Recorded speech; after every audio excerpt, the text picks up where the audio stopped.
Muy buenas tardes, tengan todos y todas. Antes de iniciar con la conferencia, presento algunas indicaciones prácticas a la actividad. Esta actividad es de carácter oficial, ya que se realiza durante la jornada ordinaria, y en áreas de la transparencia se documentará con tomas de fotografías que podrían ser utilizadas para boletines informativos, publicaciones en redes sociales y sitios web.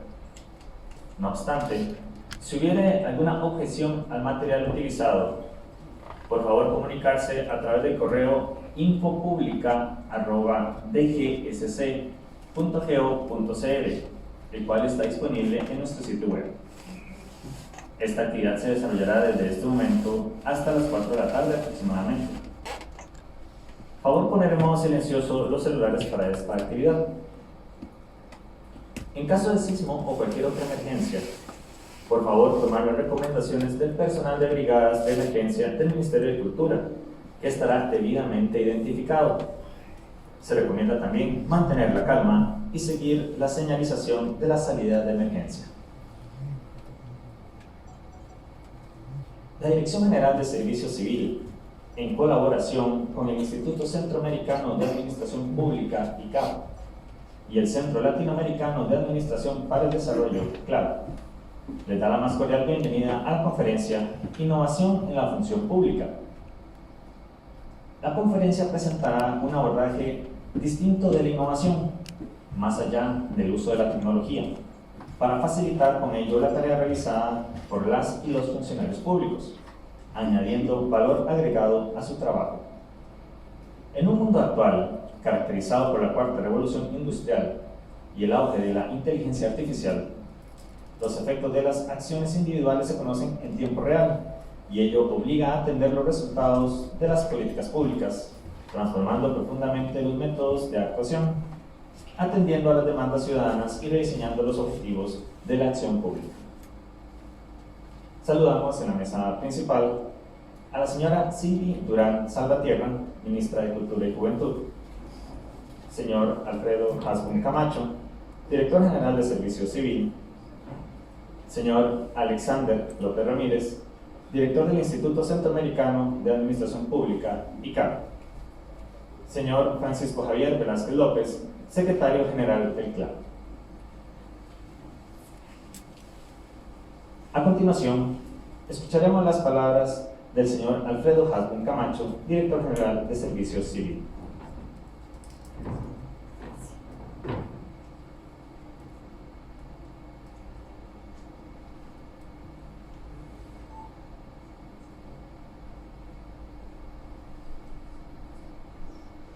Muy buenas tardes,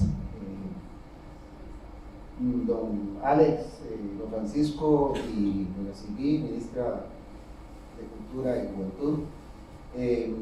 Bueno, me da mucho gusto estar aquí y pues celebrar la realización de esta conferencia que se relaciona pues con uno de los temas básicos en que el señor presidente de la República está imbuido, que es el impulso de la innovación a la función pública. ¿Por qué hablamos de innovación? Bueno, porque es absolutamente necesario en pleno siglo XXI, ya cuando han transcurrido 20 años, cambiar, innovar, revisar lo que se ha venido haciendo, dejar lo que está bien y mejorar muchas cosas que hay que mejorar, precisamente porque las demandas de los ciudadanos y ciudadanas son cambiantes, son más exigentes, y eso hace que nosotros como funcionarios públicos debamos revisar permanentemente lo que estamos haciendo, tratando de hacerlo de manera más eficiente,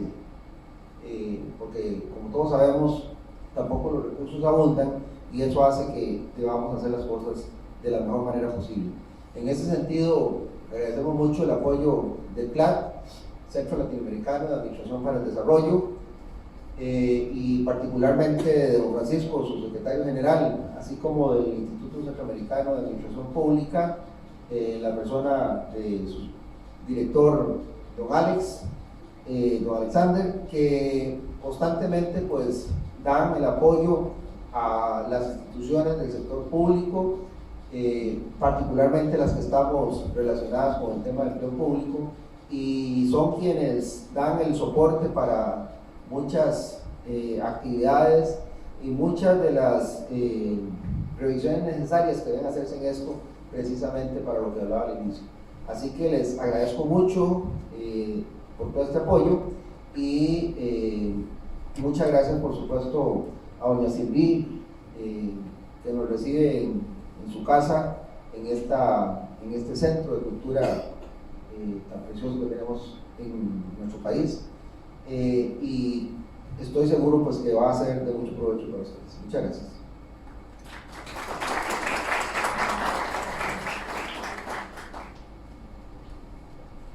Seguidamente, el señor Alexander López Ramírez, director del Instituto Centroamericano de Administración Pública, ICAP, brindará unas palabras.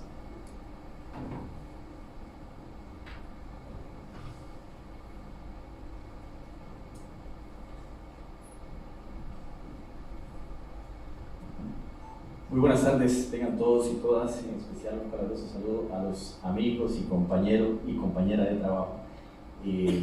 La señora ministra Silví, que además de una agenda de trabajo compartimos también yo creo, quiero decirlo públicamente, una bonita amistad de hace algunos años. Desde luego también al amigo, y tengo que decir amigo Paco Francisco Velázquez, porque antes de ser secretario general del CLAT ya nos conocíamos y hacíamos algunas cosas conjuntamente. Y desde luego a don Alfredo, director de Servicio Civil, con quien hemos venido desarrollando también una importante agenda de trabajo, y además don Alfredo es miembro de la Junta General del Instituto Centroamericano de Administración Pública.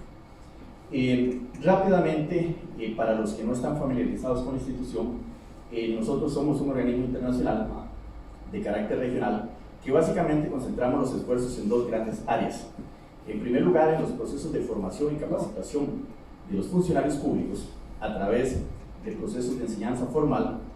Tenemos un programa de doctorado que lo tenemos en Guatemala, en El Salvador y en Costa Rica, y tenemos un conjunto de programas a nivel de maestría, y también un sinnúmero de especializaciones y diplomados. Y la segunda gran área temática en la cual nos concentramos es precisamente en el apoyo a la institucionalidad pública, tanto del nivel central como del nivel descentralizado, en sus procesos de reforma, modernización, y de alguna manera también en aquellas que requieran algún nivel de acompañamiento y asesoría en esas dimensiones. Entonces, básicamente esas son las dos grandes áreas en las cuales concentramos el trabajo en toda la región centroamericana y en República Dominicana, que también es parte del ámbito de nuestras acciones.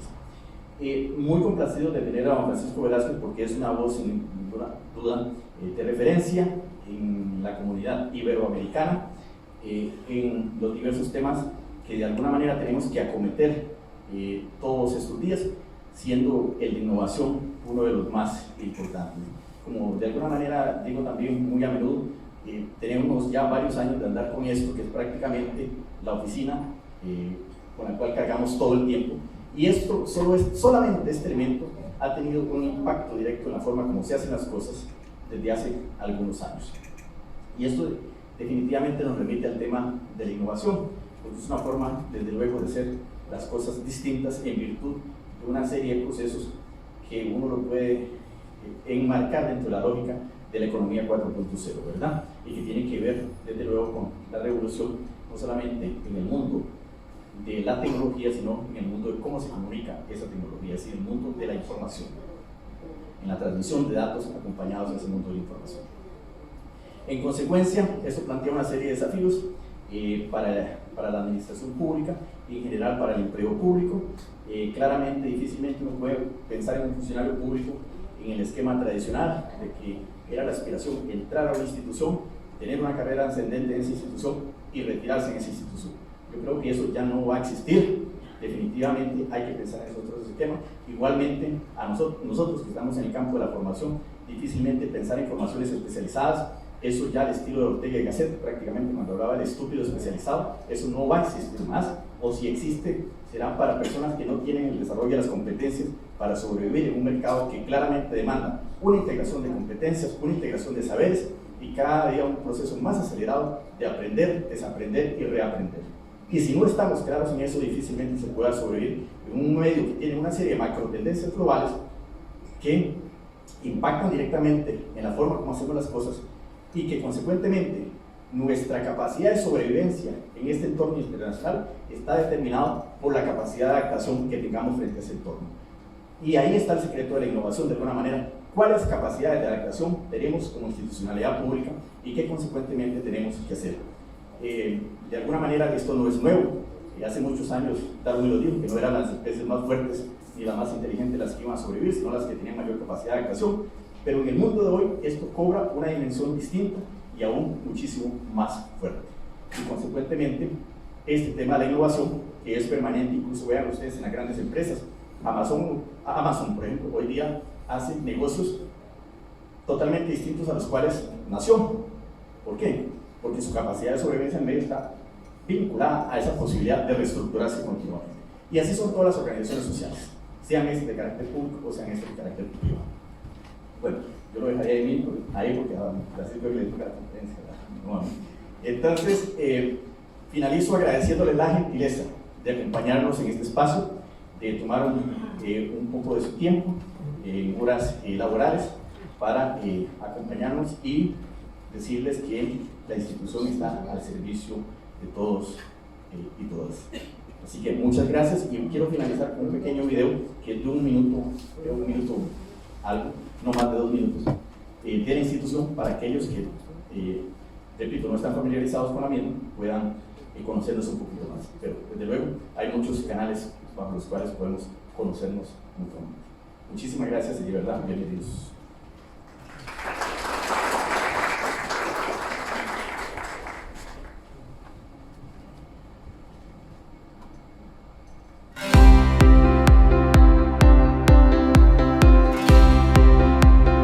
Somos el Instituto Centroamericano de Administración Pública, organismo internacional de carácter regional que por más de 65 años ha venido contribuyendo a los diversos procesos de formación y capacitación de funcionarios públicos en Centroamérica y en el Caribe. Igualmente, hemos sido partícipes de numerosos esfuerzos de fortalecimiento institucional y de la misma forma hemos también apoyado el proceso de integración regional desde su gestación. Les invito a conocernos. Una organización global que genera, gestiona y difunde conocimiento para tomar decisiones basadas en datos. ICAP, más de 65 años dinamizando el recurso humano y acompañando los procesos de modernización de la administración pública en Centroamérica. Nuestra sede se encuentra en San José, Costa Rica, y contamos con un centro de innovación y formación en Panamá y un campus ICAP INAP Guatemala. Nuestra oferta académica cuenta con un portafolio de cursos cortos, especializaciones, diplomados, 13 maestrías en diversas áreas de la administración pública y un doctorado en gestión pública y ciencias empresariales. Nuestros programas se desarrollan en las modalidades virtual, semipresencial y presencial. Nuestra oferta se imparte en todos los países centroamericanos, mediante alianzas de cooperación con instituciones académicas en cada país. A través de la investigación contribuimos al análisis y reflexión de los escenarios presentes y futuros. Acompañamos a las administraciones públicas en sus procesos de fortalecimiento y desarrollo mediante la ejecución de asesorías y consultorías. Trabajamos con municipios centroamericanos para brindarles herramientas de gestión pública. ICAP, llevamos Centroamérica al mundo y traemos el mundo a Centroamérica. Continuamos ahora con el mensaje de la señora Silvi Durán Salvatierra, ministra de Cultura y Juventud.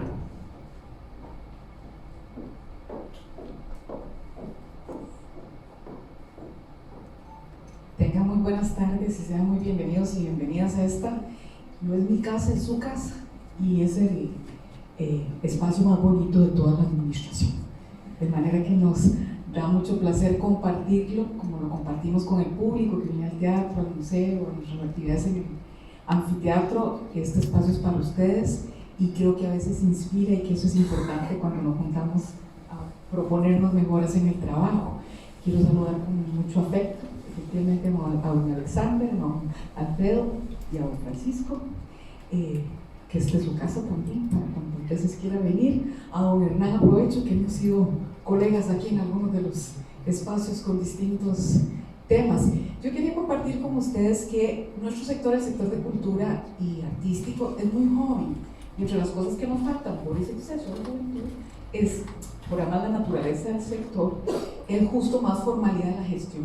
Entonces nos da mucho gusto cuando los colegas que están más en la administración y las formalidades de la gerencia nos acompañan, porque creemos que ese contacto a los dos nos hace muy bien. Yo siempre pongo en valor, yo soy actriz, vengo de las tablas, y el día que uno tiene por primera vez un texto con su director al frente, primero, la misma obra montada por dos directores diferentes es completamente distinta.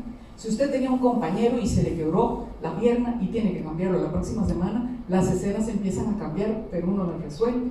Y cada día es una iteración. Uno el primer día llega con el texto en la mano y medio va proponiendo por dónde va a ir el personaje y la escena, y va evolucionando cada día un poquito hasta que tiene su ensayo general con público, y antes el ensayo con los trajes, hasta que está en funciones y estrena. Pero luego todos los días mejora algo, se afina algo, se profundiza algo, o si uno no lo cuida, la obra va en picada como el Titanic. Y el día que uno termina la temporada, uno dice qué lástima, ahora era cuando estaba mejor, porque uno no para de tener que estar todos los días cuerpo presente como si fuera el primer día, o el público de ese día le devolvería a uno la boleta y que uno le devolviera la plata, ¿verdad? Uno todos los días tiene que estar tan vital, tan orgánico, tan comprometido como la primera vez. Y eso, uno dice, bueno, no todo el mundo está en el escenario para vivir eso, porque uno siente perfectamente cuando se le está durmiendo el público. Dirán que no hay pie.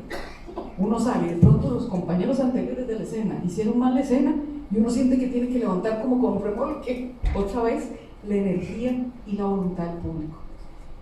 Eso no es tan distinto de lo que uno le pasa, por ejemplo, con las relaciones de amor y la pareja.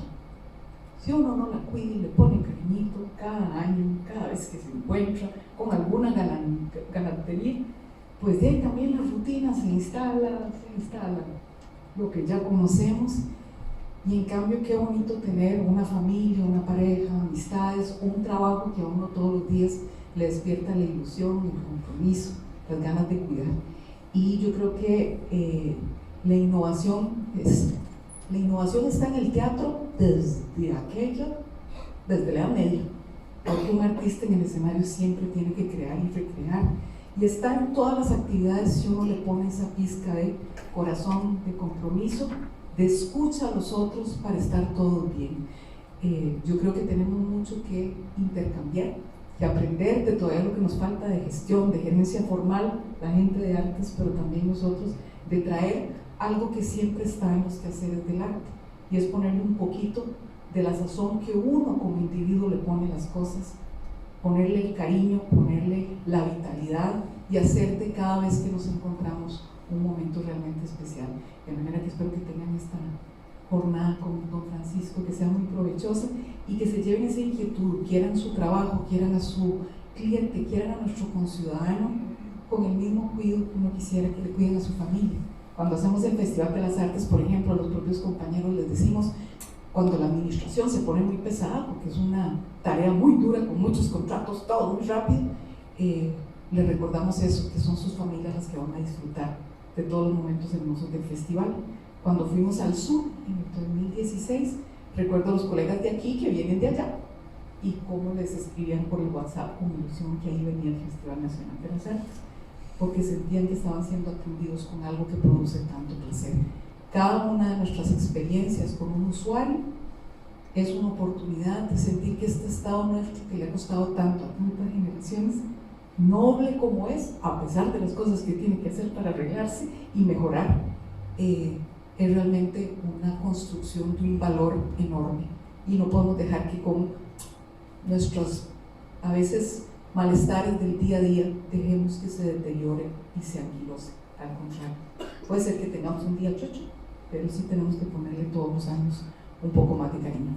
Muchísimas gracias entonces por usar este espacio que es de ustedes para una conferencia y una reflexión como esta. Gracias.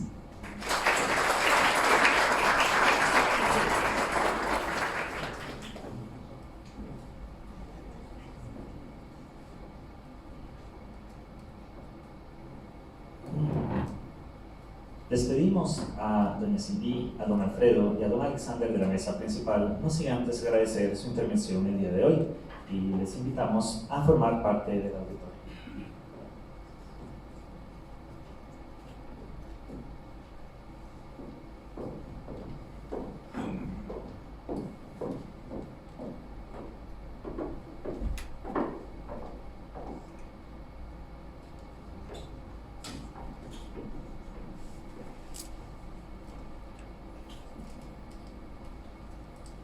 Para iniciar con la actividad, presento brevemente al conferencista. El señor Francisco Javier Velázquez López es un alto funcionario del Estado español con amplia trayectoria a nivel nacional e internacional en temas relacionados a la reforma y modernización del Estado y de las administraciones públicas, habiendo sido durante diversos periodos director general en 6 ministerios y subsecretario en 2 ocasiones en los ministerios de Interior y de Administraciones Públicas.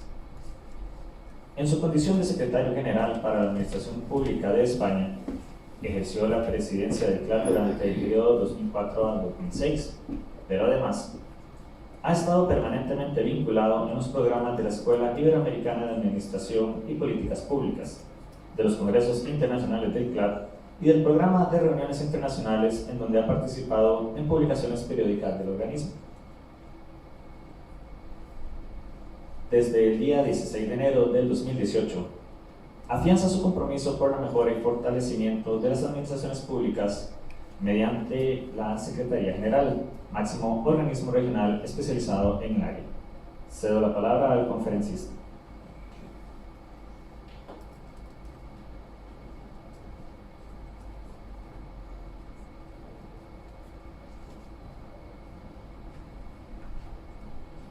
Hola, buenas tardes.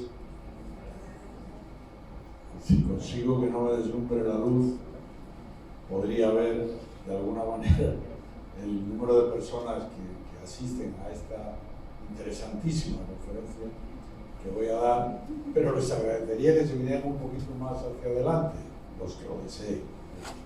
Porque si no, los conferencistas nos deprimimos, ¿no? Tenemos muchas sillas bajas. Yo les voy a hablar de innovación en la función pública, y voy a referirme a una frase que ha pronunciado nuestra ministra de Cultura, Silvi, a quien agradezco la invitación, y el mismo gerente, director del ICAP, el amigo Alexander López, y Alfredo Hasbun, que es nuestro director de servicios. Agradezco esta invitación y espero, si no cumplir las expectativas, por lo menos estar presente, ustedes aburran simplemente lo imprescindible, no más. La ministra ha hablado de la innovación en la cultura y efectivamente, ya desde el tiempo de los griegos, Aristófanes se dedicaba a poner en las obras de teatro unos muñecos y hablaba por medio de los muñecos. Y se producía, digamos, una cierta admiración a las personas que veían aquellas obras de teatro. La cultura, el cine ahora, la televisión, el teatro, la música, las novelas, la poesía, ha sido siempre el exponente más claro de la innovación. Quizás excepto esta última etapa, en la que esta invasión de las tecnologías, de alguna manera, son las campeonas de la innovación. Yo les voy a empezar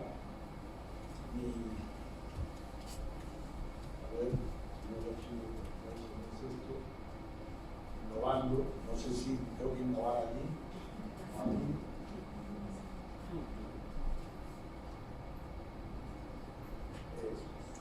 Primera idea. Esto es un humorista español que edita muchas cosas en el país, que no sé a dónde voy, pero si me paro a pensarlo me adelanta. ¿Qué significa esto? Significa de alguna manera que la velocidad del cambio es tal que es difícil retener. Es difícil tener en cuenta todos los cambios que se suceden cada día, en todas las materias, y en consecuencia esto para las administraciones públicas es vital. ¿Por qué? Porque las administraciones públicas nos conciernen todos y cada uno de los temas que suceden en la sociedad. Y por tanto, nosotros tenemos que actuar de una forma determinada. Y esto es lo que les voy a intentar poner de manifiesto. Siguiente transparencia, que yo no sé cómo... ¿La pueden pasar ustedes, por favor, señores que están arriba? Esta idea me la han copiado mi presentador, pero como introducción a la conferencia. Dice, los efectos de nuestras acciones son conocidas casi en tiempo real. Y es verdad. En este momento, más de uno de ustedes habrá hecho algún Twitter, o habrá pasado por Facebook, o habrá pasado por Instagram, o habrá pasado que estamos aquí. Por tanto, el hecho de estar en Costa Rica dando una conferencia en colaboración con el ICAP y con la Dirección de Servicio Civil y la presencia de la Ministra de Cultura es conocida. Imagínense ustedes una cosa que tuviese, un acontecimiento que tuviese una relevancia mayor. Por tanto, eso significa que las administraciones públicas tienen que sufrir una transformación radical. En el siglo XIX, cuando estas administraciones públicas empiezan a desarrollar sus actividades, los efectos de sus acciones eran conocidos meses, incluso años, quinquenios más tarde. Imagínense ustedes aquí, en la época de la colonia, ni se sabe, pero mucho más tarde, exactamente, no igual, un poquito antes, pero en todo caso eran meses, eran años, hasta que se conocieran las decisiones de la administración pública. Y sin embargo, cuando uno compara aquellas instituciones y las actuales, se da cuenta de que algunas siguen siendo casi iguales. Y por tanto, tenemos que hacer todos un esfuerzo para modificar sustantivamente esta idea. Siguiente transparencia, por favor. ¿Sí?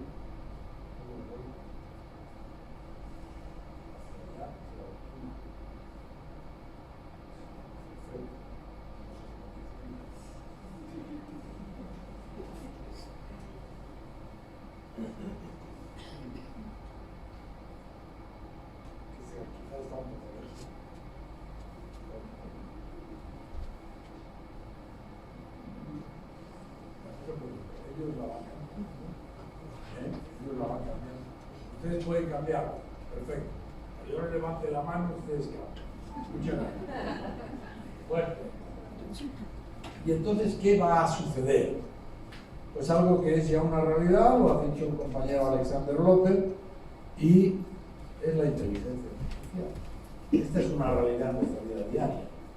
Ustedes saben perfectamente que cuando consultan un periódico, cuando consultan cualquier página web, cualquier del organismo oficial CLAP, o del ICAP, o del Servicio Civil, inmediatamente hay algunos portales que están tomando sus datos. No les digo ya cuando tratan de ver una página relacionada con venta de automóviles, o incluso algún cine, o incluso algún restaurante, o un viaje.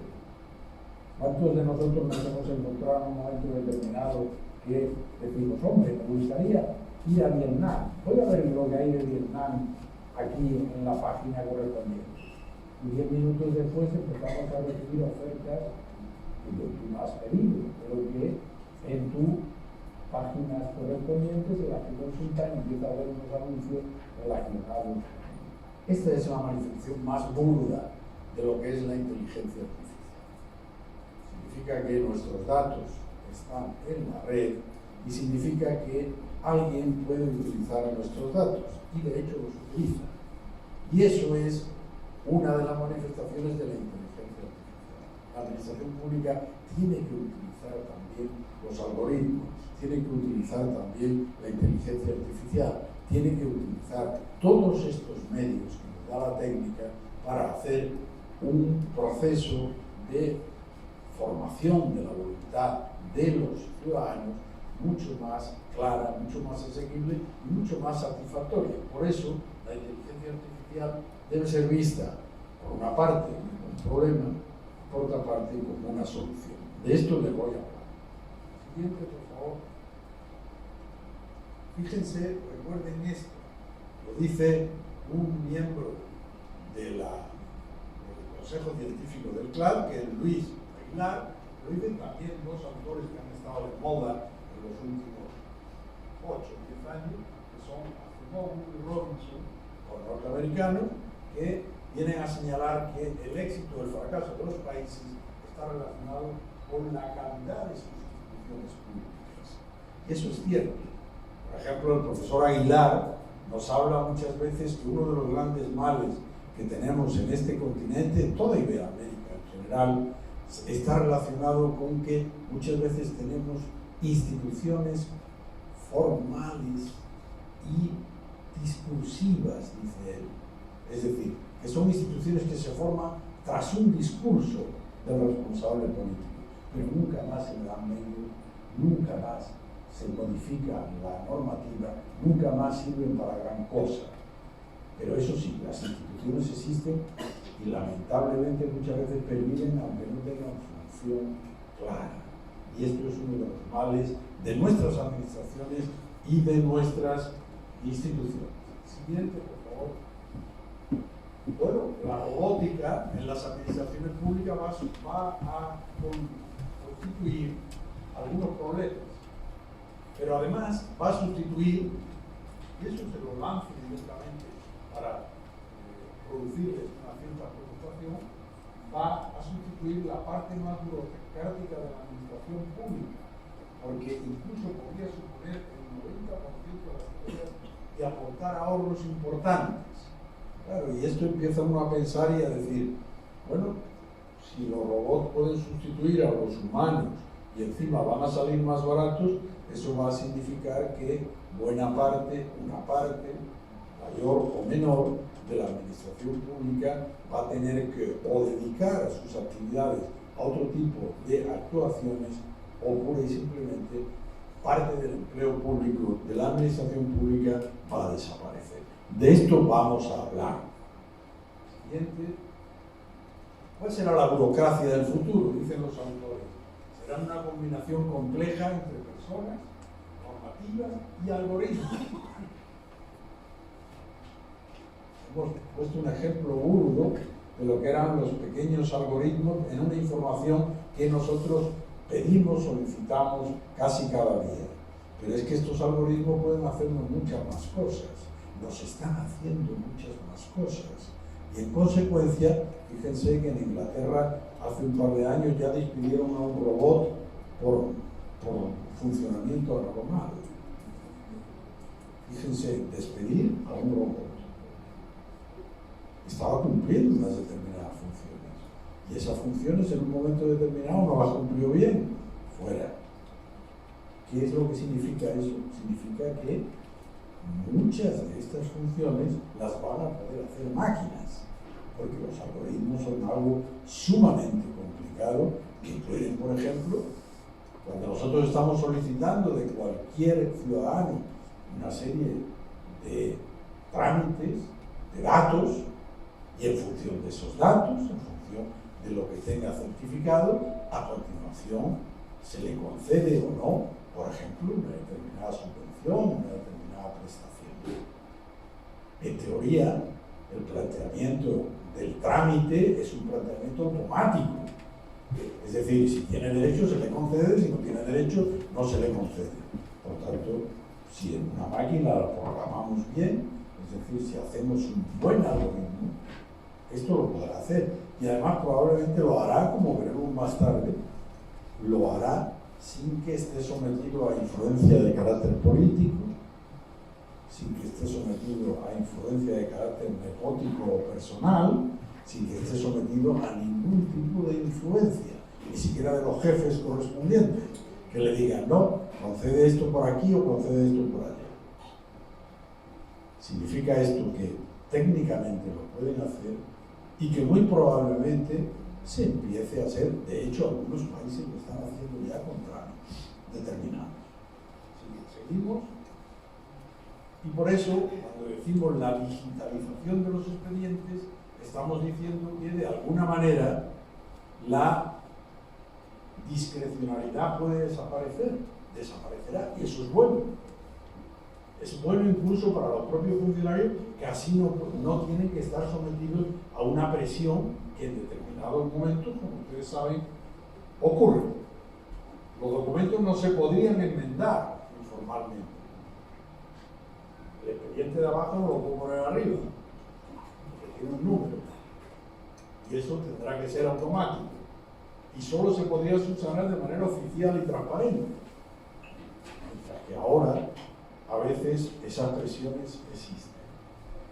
Por tanto, hablamos de un mundo relativamente ideal, aunque con experiencias ya concretas, que sí que son importantes y donde muy probablemente el mundo se dirija.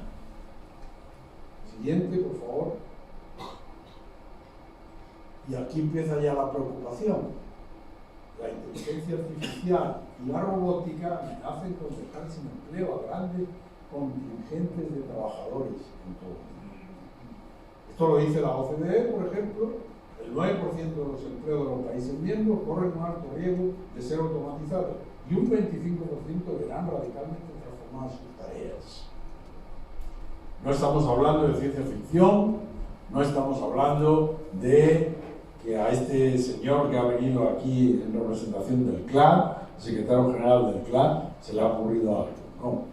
Estadísticas de esta naturaleza o proyecciones de esta naturaleza pueden ustedes ver en decenas de publicaciones, en decenas de estudios, en decenas de avisos de organismos internacionales que tratan de preparar a los gobiernos para un problema que van a tener en la realidad.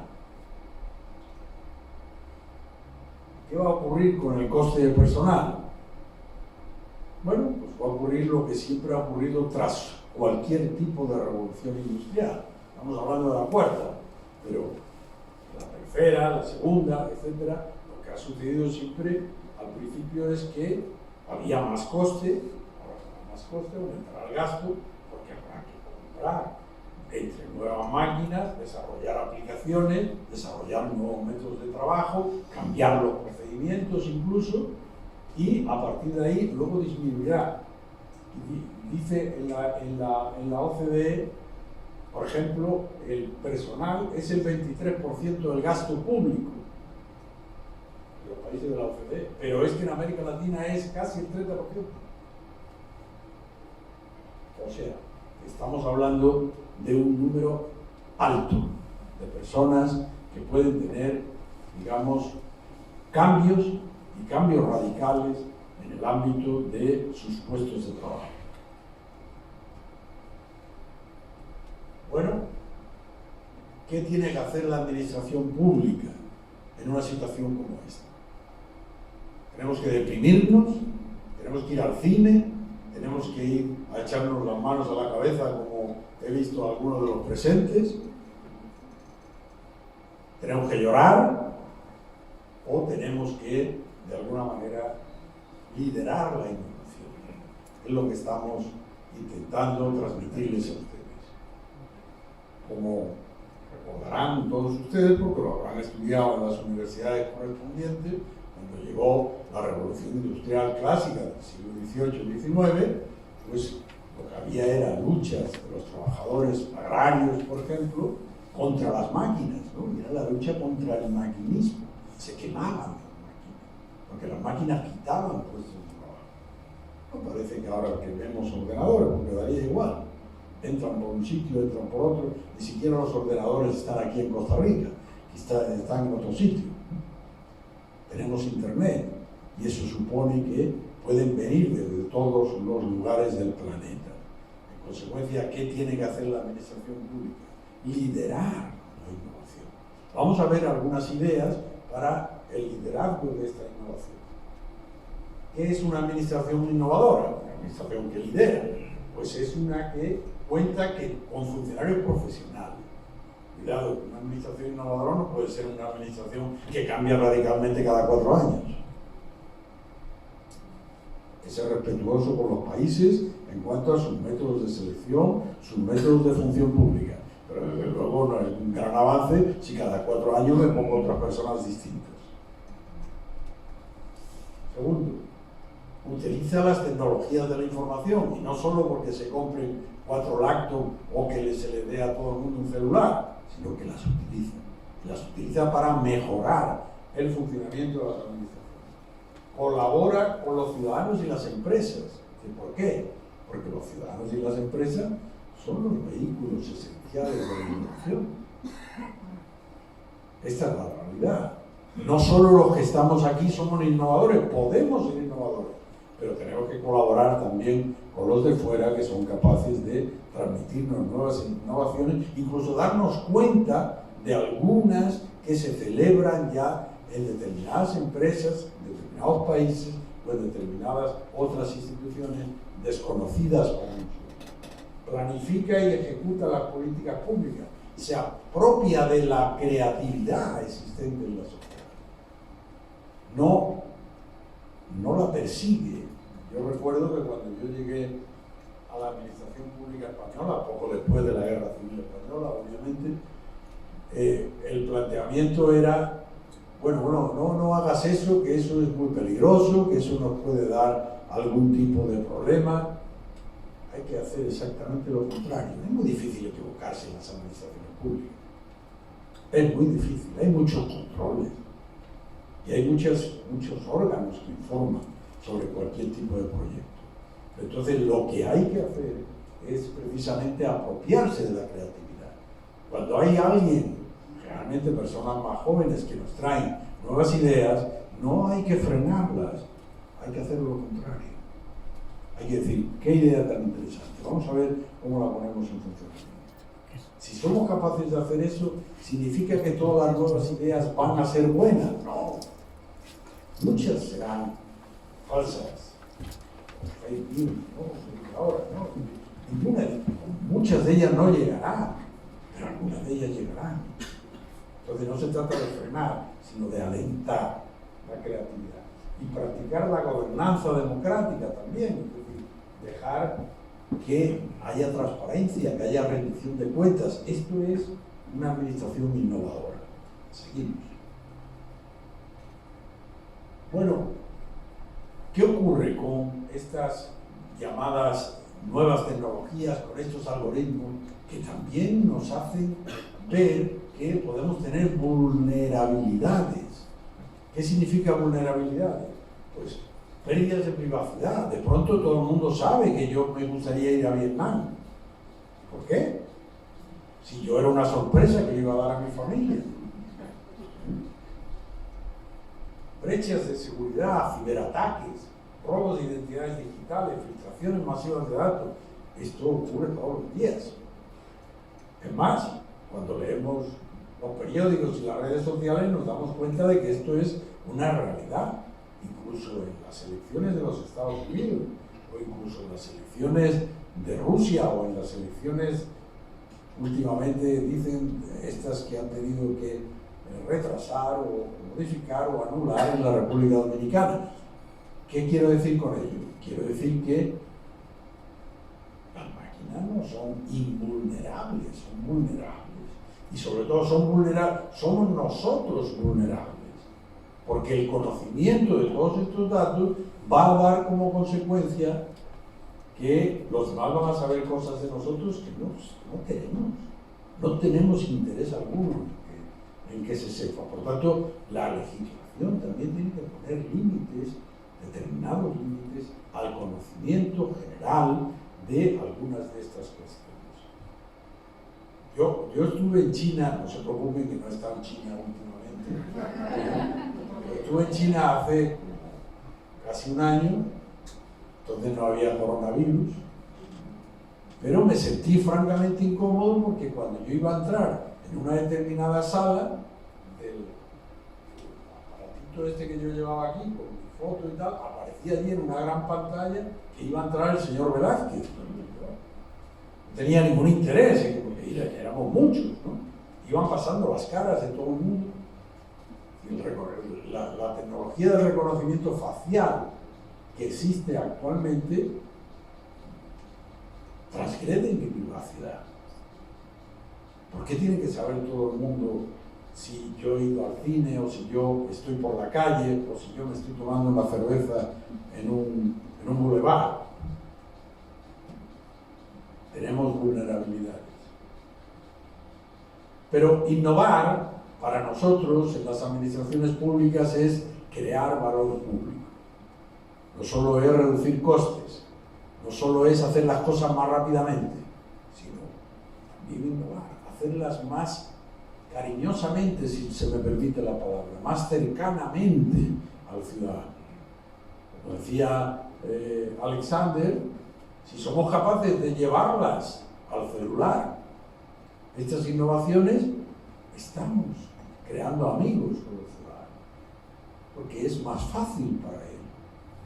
Es verdad que no para todos, pero sí con el paso del tiempo será prácticamente para todos. Es decir, hay que llevar esta creatividad nuestra lo más cerca posible del ciudadano, y no que el ciudadano tenga que hacer una cola de varias horas para que yo le haga partícipe de algún trámite, o para que le diga, como se decía en la tradición española del siglo XIX, para que vuelva usted mañana, en un famoso axioma, que es una obra de Mariano José de Laje.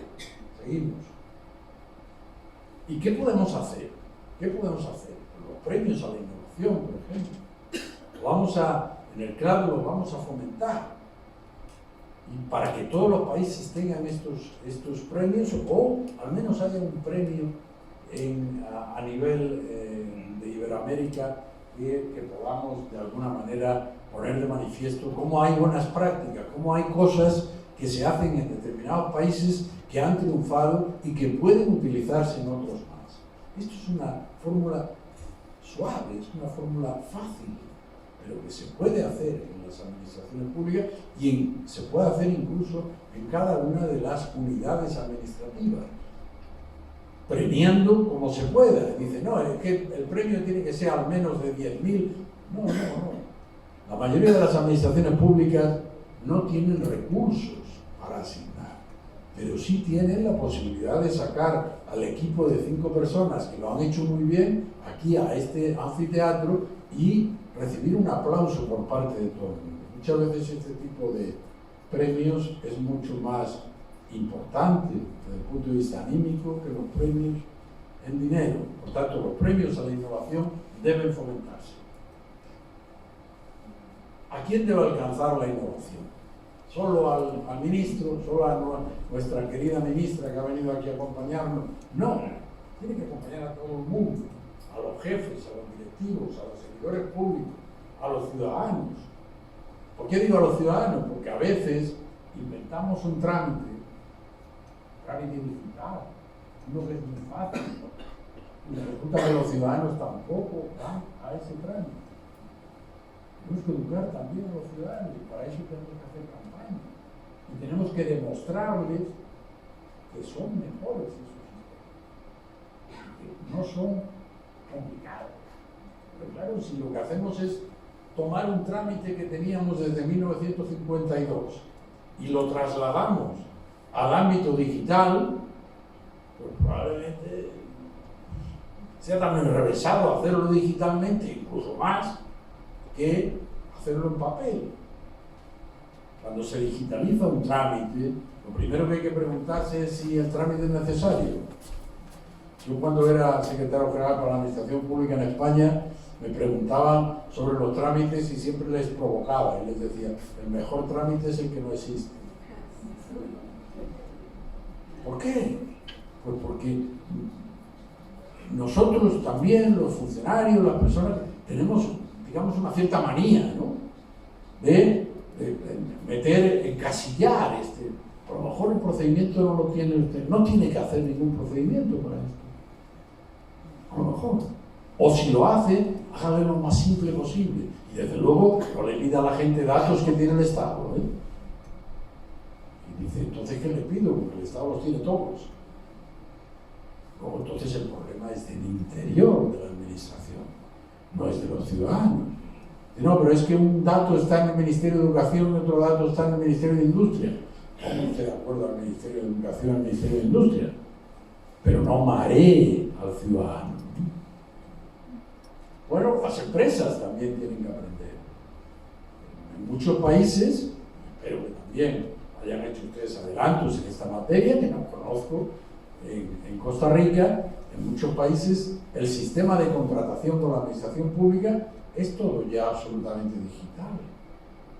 Pero eso cuesta, ¿eh? Las empresas tampoco tienen demasiada gente que conozca este tipo de asuntos, pero se logra, y se logra no solo para los grandes contratos, sino para los medianos contratos y para los pequeños contratos, como todos ustedes conocen, y los funcionarios que aman su labor saben perfectamente que esos inmensos archivadores llenos de papeles lo único que acumulan es polvo, y si esto lo podemos meter en unos pequeños servidores, sabemos que los podemos utilizar mucho más fácilmente y podemos encontrar los expedientes mucho mejor que antes.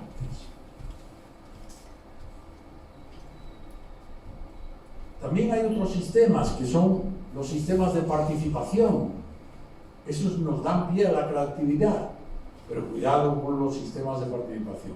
No vayamos a los grandiosos y politizados, porque entonces el resultado es mínimo. Vayamos a pequeños expedientes, vayamos a pequeños asuntos, les voy a contar una anécdota, por ejemplo, de una ciudad española que seguramente algunos de ustedes conocerán, es Burgos, que tiene una catedral preciosa. Bueno, pues al alcalde de allí se le ocurrió una gran carretera que había con muchos carriles para los coches, se le ocurrió hacer un bulevar en medio. Cuando estaba construyendo el bulevar, de pronto una inmensa multitud, una manifestación protestando por hacer el bulevar. El alcalde no decía nada. Pero ¿cómo no protestan si voy a poner arbolitos, si la gente va a poder pasear a los niños, si yo voy a poner pequeños kioscos para vender helados, la gente con los perros podrá pasear por allí, si esto es maravilloso? Bueno, y seguían manifestándose hasta que le dijeron: ¿sabe usted por qué nos manifestamos? Porque nosotros vamos todos los días a trabajar en automóvil. Y antes, con esa carretera tan amplia, podíamos aparcar delante de casa, podemos estacionar delante de casa. Con el sistema que usted ha hecho, tenemos que estacionar a 1 kilómetro. ¿Cuál es la enseñanza? Hay que preguntar a las personas. Las personas muchas veces saben lo que quieren, o por qué nosotros hacemos un nuevo parque, si a lo mejor las personas quieren que lo que hagamos allí pues sea polideportivo, o lo contrario. Preguntemos, y no solo son nuestros técnicos funcionariales los que saben cuáles son las necesidades, también la gente que vive. Ahora también tenemos que tener cuidado, porque si no, cada ciudadano delante de cada casa querría tener un parque. Obviamente esto no puede ser, pero hay que tener en cuenta lo que nos plantean las personas. Seguimos. Ya lo hemos comentado, el trámite es necesario, los datos los tiene el Estado. Lo repito sistemáticamente porque son dos pensamientos que influyen de forma determinante en nuestra manera de trabajar. No se trata tanto de exigirle a la persona que venga que nos dé determinado dato, sino a lo mejor en pensar cómo consigo yo estos datos sin necesidad de pedírselos a la persona. Y eso técnicamente se logra. Dice, bueno, ¿y qué pruebas tiene usted de esto? Bueno, pues la hacienda pública, el régimen fiscal. ¿Alguno de ustedes conoce datos que no conozca la hacienda pública? Generalmente le pillan, ¿verdad?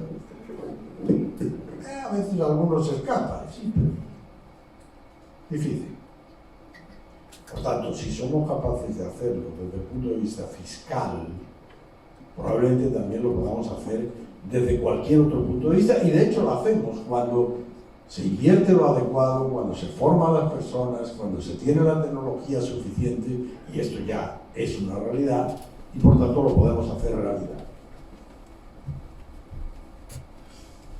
Nuestros problemas son comunes y perversos, y son en general todos en nuestro país. La politización, el patrimonialismo, los métodos de selección, que o son muy antiguos, duran demasiado tiempo, o son inexistentes, pasamos de un lado a otro.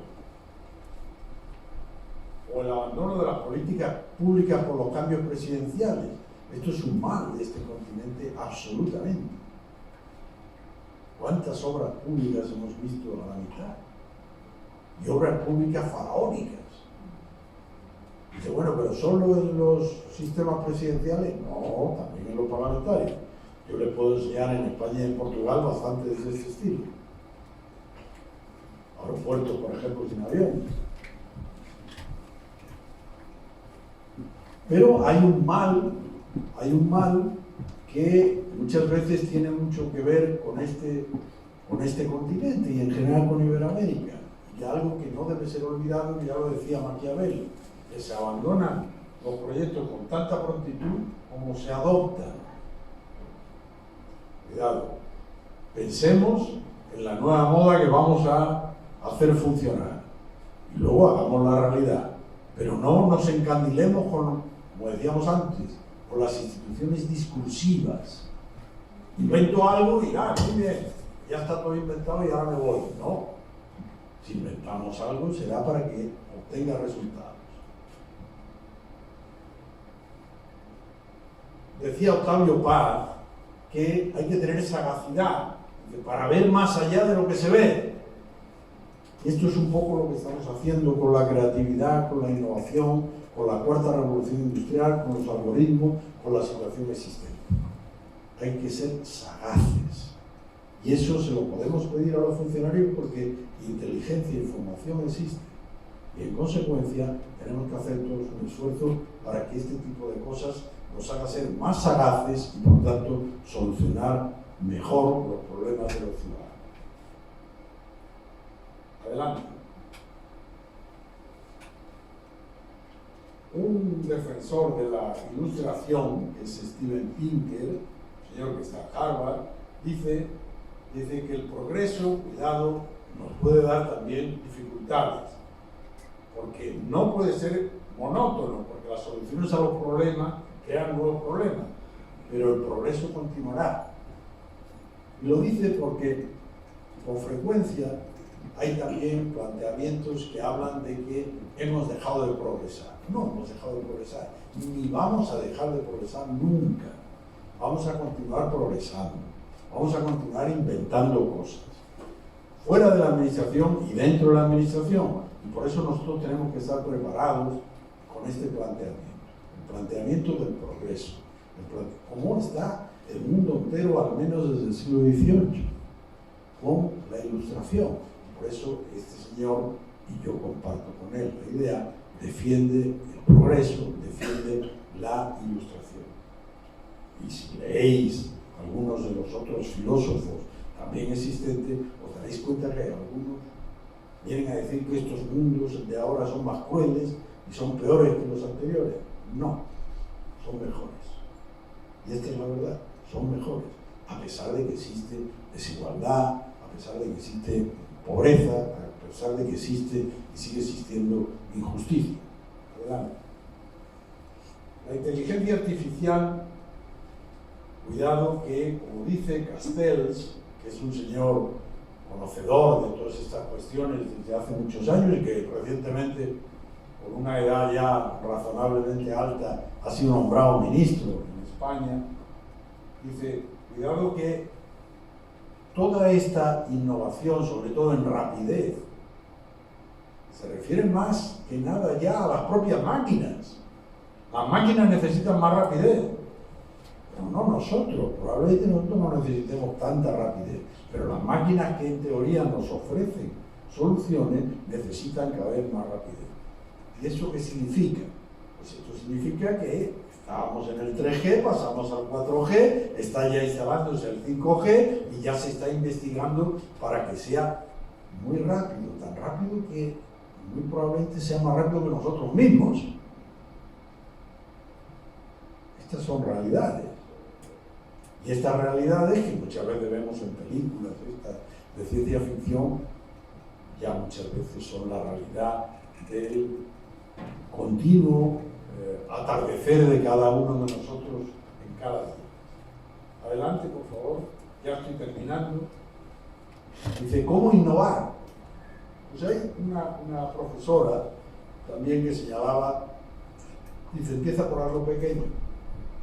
No innoves todo. Si tienes una unidad de 50 personas, no cambies todo. Empieza por una cosa pequeñita. A partir de esa cosa pequeñita, pues vas modificando. Y a veces tienes que modificar hasta el paisaje, hasta el color de las paredes. Hace muchos años que eso se planteaba, pero empieza por algo pequeño. Una vez que has obtenido un pequeño éxito, continúa por otros apartados que irán dando a tus trabajadores, a tus colaboradores, irán dando motivación, que es muy importante en el proceso de la innovación.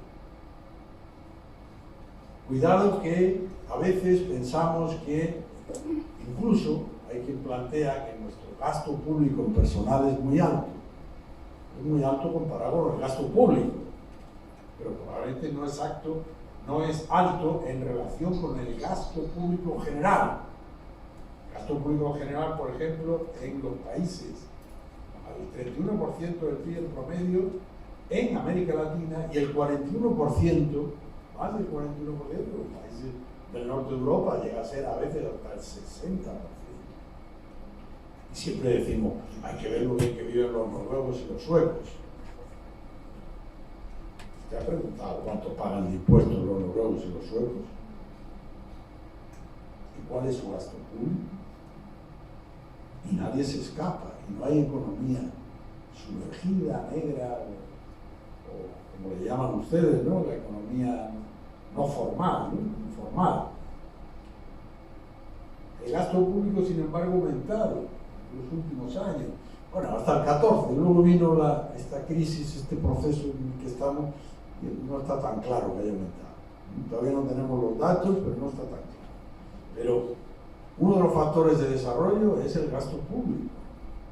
El Estado tiene que ser más fuerte, tiene que ser más grande. Porque a todos nos gusta luego tener sanidad, ¿verdad? A todos nos gusta tener pensiones, a todos nos gusta tener educación, a todos nos gusta tener obras públicas y todo. Pero claro, eso se tiene si pagamos impuestos y por tanto si el gasto público es relativamente grande. A continuación, ¿qué pedimos a las instituciones del Estado? Que lidere las transformaciones, que tenga un papel activador y tener los recursos necesarios. De nuevo la misma idea que expresaba con anterioridad. No solo es que se mantenga, no solo es que exista, sino tener los recursos necesarios. Y eso, los recursos están en función también de la imposición, de la dimensión del Estado, de lo que paga cada contribuyente. Otra de las formas, antes hablábamos de los premios, otra de las formas son los laboratorios de innovación. No es caro, no es difícil en cada una de las unidades tener un pequeño laboratorio de gente creativa, de gente que va exponiendo ideas, a los que los demás critican. Eso no es nada caro, siempre hay mucha gente que le gusta hacer esto en las propias organizaciones. Y eso, con frecuencia, nos soluciona un problema grave dentro de una unidad administrativa. El CLAN fomenta precisamente que se hagan estos laboratorios de innovación que existen ya en muchos países y muchas unidades administrativas. Seguimos.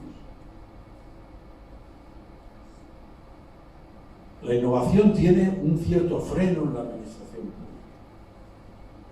Digo en el sentido de que la innovación también tiene que ser, a veces, un poquito frenada, porque la regulación de un sector, por ejemplo, productivo, no se puede cambiar cada 10 días. Y por tanto, este era el principio del funcionamiento de la administración.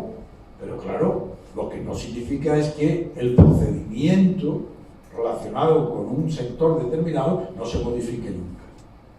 Pero si estamos diciendo cómo se pueden producir yogures en Costa Rica, no lo podemos cambiar cada 15 días. Las inversiones de los países están relacionadas, o de las empresas, están relacionadas con eso. Por tanto, no hay que preocuparse demasiado porque hay ciertos autocontroles dentro de las administraciones públicas en relación con las normas que tienen que seguir vigentes. Adelante. ¿Qué cambiará a la cuarta revolución industrial? Y ya con esto ya voy terminando. El mundo laboral, el modelo económico, las conductas individuales, el sistema político y las administraciones públicas. Va a cambiar todo. como lo cambió la revolución industrial anterior. Pasamos a la proliferación de repúblicas en el mundo y donde el funcionamiento democrático por la revolución industrial todo va a cambiar. Por tanto, hay que estar preparado para ello, hay que estudiar, hay que ser creativo, hay que ser innovador. Seguimos, ya vamos terminando. Pero aquí tenemos dos estrategias, una reactiva y otra proactiva. La reactiva ha sido la tradicional de las administraciones públicas. Sucede un problema, pues yo lo atajo o con un decreto, con una ley, con una actuación, con una orden, con un procedimiento nuevo.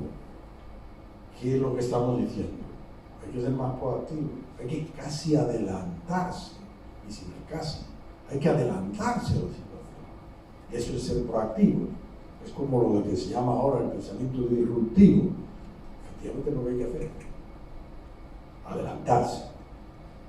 Aquí tengo una situación determinada. ¿Qué me va a ocurrir? Pues probablemente me lo va a pedir mucha más gente y voy a tener, hay que adelantarse. Hay que proponer soluciones con anterioridad. Adelante. Ejemplos. En Londres, por ejemplo, la parada de los autobuses, con base en los datos de los celulares, se ha modificado. Todos ustedes saben que con nuestros celulares hay unas torres que tienen los datos y saben dónde estamos en cada momento, y cuando se investiga, se sabe, ¿no? Afortunadamente eso ayuda a la policía a veces a solucionar algunos de los problemas.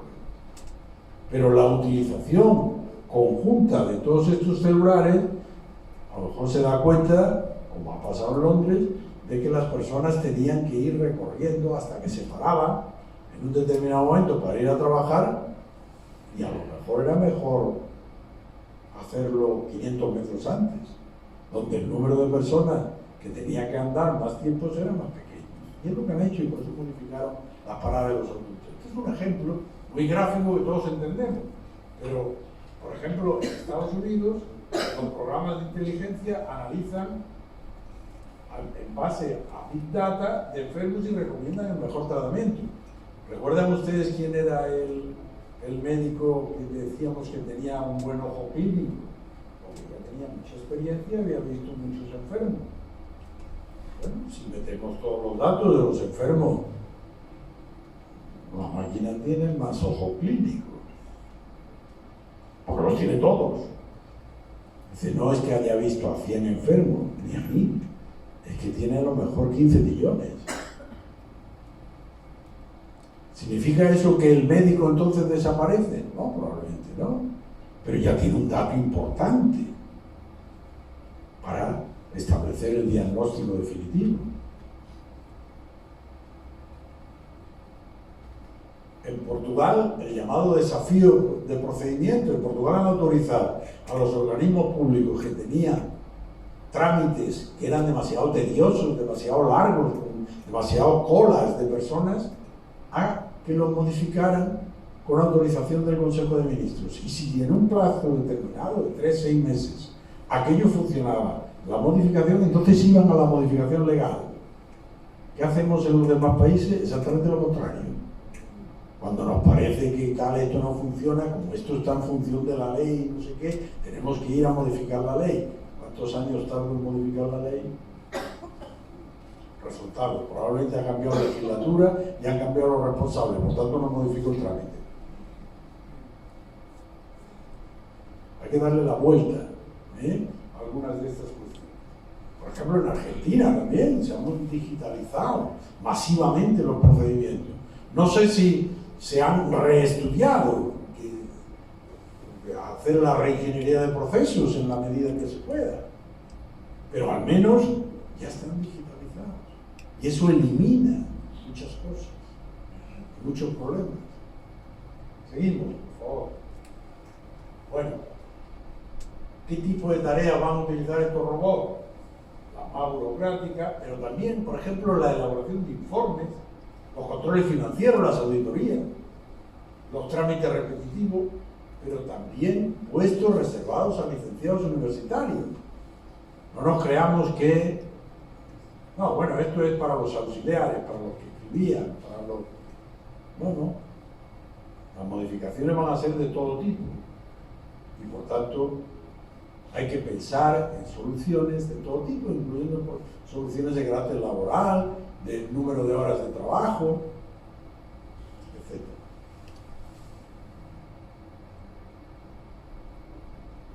Cuidado, si las administraciones públicas no entran en la robótica, vamos a depender en exceso del ámbito privado. ¿Qué significa en exceso? Significa que, bueno, también se puede dirigir, digamos, la solución de los asuntos. ¿Significa eso que no vamos a contar con los ámbitos privados? Sí, sí, que hay que contar con el ámbito privado, pero hay que estar presente, hay que entender las cosas.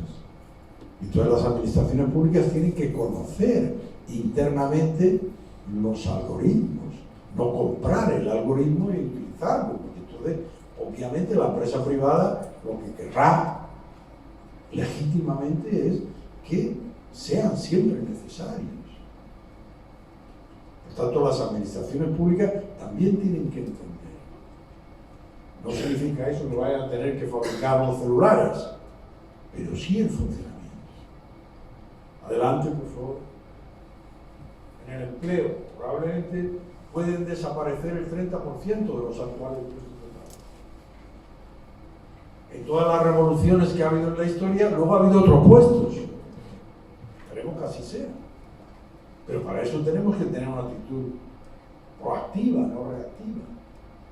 De manera tal que aquellos puestos de trabajo que recojan los robots, bueno, nosotros tengamos que hacer otros de control de los robots, por entender. Adelante. Bueno, ¿la innovación es solo tecnológica? No. Hay que crear un paradigma de trabajo donde las administraciones sean más ágiles, más flexibles, incorporen nuevas ideas y sobre todo, y esto es algo que es una tendencia universal, incluso en los países pequeños, medios y grandes, agilizar la coordinación entre los departamentos. Hemos escuchado, y esto es una regla casi universal en todos los países, los departamentos tienden a guardar su información y a no compartirla. Estos son datos míos, excepto cuando reciben una orden de la más alta autoridad, como en el ámbito fiscal y hacendístico. ¿Qué significa esto? Significa que nosotros tenemos que hacer un esfuerzo de manera tal que no seamos nosotros, las administraciones públicas, las que pongamos más problemas de los que existen en la sociedad, que ya existen con los cuentos. Bueno, adelante con esto. Cuesta no se ve. Bueno, tenemos que tener en cuenta las tecnologías, una administración servida por profesionales, que tengamos una gobernanza democrática, que tengamos creatividad, lo hemos dicho de forma sistemática, y que evaluemos y ejecutemos las políticas. Y luego es algo que concierne a los representantes políticos, a los directivos, a los servidores públicos, pero también a las empresas y los ciudadanos. Quédense con estas ideas básicas de la conferencia que yo les he señalado adelante. Y como decía el emperador Marco Aurelio hace ya unos cuantos cientos de años, si alguien puede refutarme y probar de modo concluyente que pienso o actúo incorrectamente, de buen grado cambiaré de proceder. Muchas gracias.